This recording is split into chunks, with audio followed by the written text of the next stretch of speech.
The Great Probability Gambit. Admiral Zyx'tal of the Concordiat mathematics fleet stared at the holographic display with all 7 of his optical organs, each one refusing to believe what they were seeing. The human ships, if they could even be called that, were breaking every known law of statistical probability. "This is impossible," he chittered to his probability officers. "Their maneuvers defy the quantum certainty principle.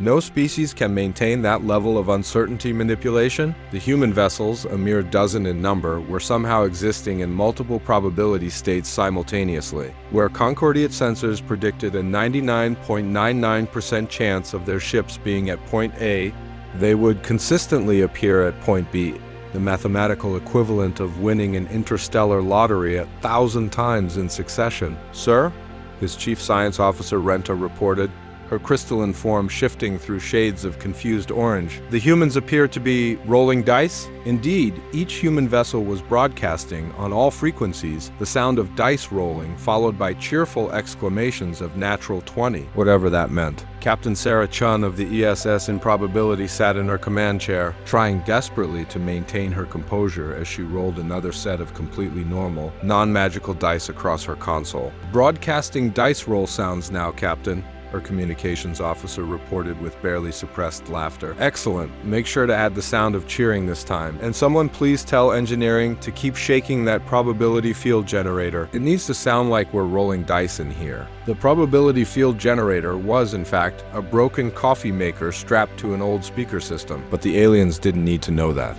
What had started as a desperate bluff during first contact had evolved into humanity's greatest strategic advantage when the Concordiat, a species that had evolved to perceive and manipulate mathematical probabilities, first encountered human ships. They had been baffled by humanity's apparent disregard for statistical certainty. The humans, they observed, seemed to regularly achieve outcomes that should have been mathematically impossible. What they didn't understand was that humans had simply learned to exploit the Concordiat's rigid adherence to probability. "Remember," Chen had briefed her crew before the mission, "these aliens think everything runs on pure mathematics. They literally cannot comprehend that sometimes things just happen because they happen. Our job is to convince them we've mastered probability manipulation, when in reality we're just really good at being unpredictable." The Concordiat fleet held position, their highly advanced probability engines attempting to calculate the humans' next move.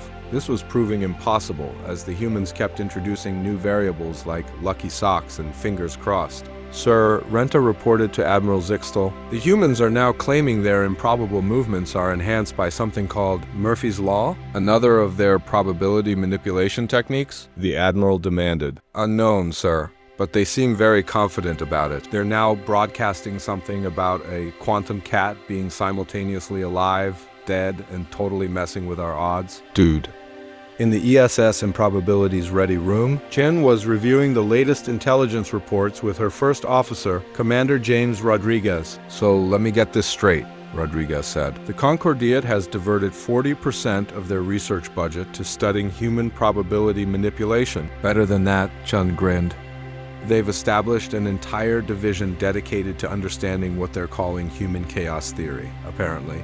They're convinced we've discovered some fundamental law of the universe that lets us bend probability through sheer force of personality. Should we tell them we're just making it up as we go along?" "Absolutely not. Besides, have you seen the latest research papers they've published trying to explain our techniques? They've accidentally advanced probability physics by about 3 centuries trying to figure out how we do what we're not actually doing." The situation reached its peak during what would later be known as the Battle of Schrodinger's Bluff. The Concordiat fleet, finally convinced they had calculated all possible variables, moved to intercept the human ships. Chun's response was to order her crew to start playing cards on all frequencies, while broadcasting the rules to something they called Calvin Ball. The Concordiat sensors, attempting to calculate the probability of what they were witnessing, experienced what could only be described as a mathematical nervous breakdown. "They're changing the rules mid-game?" Ren'ta exclaimed. "The statistical models can't keep up." "How?" Admiral Zyx'tal demanded. "How are they achieving these outcomes?" At that moment, Chun's voice came over the comm system.